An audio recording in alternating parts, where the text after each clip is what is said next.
Therapies for children with special needs are often expensive, and parents have no expertise to conduct these therapies themselves. Therefore, parents often leave their children at home.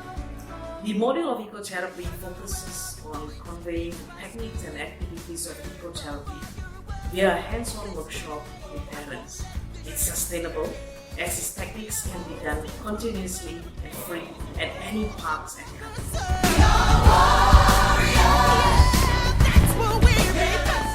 This exercise is done by placing bean bags on both palms with the child's arms stretched outward.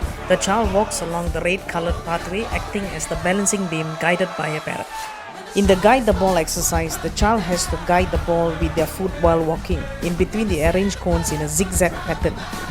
The Nature I Spy is a treasure hunt for items in various color, texture and size. This helps stimulate the child's brain and confidence. The nature collage activity brings out the creative ability of children. This activity creates an artwork or craft in nature. So dengan bengkel ni kita dapat pengalaman dan pengetahuan lah macam mana nak handle anak untuk pada masa akan datang lah.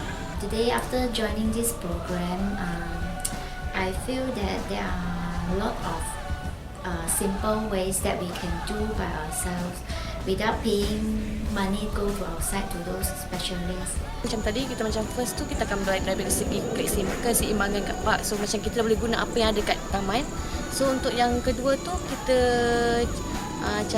kita macam mengajar dia bermain bersama. Dan ketiga kita menggunakan minda untuk mencari benda. So benda tu memainkan setiap peranan untuk minda dia. Untuk kena benda, untuk banyak gunakan apa yang ada sekitar tu.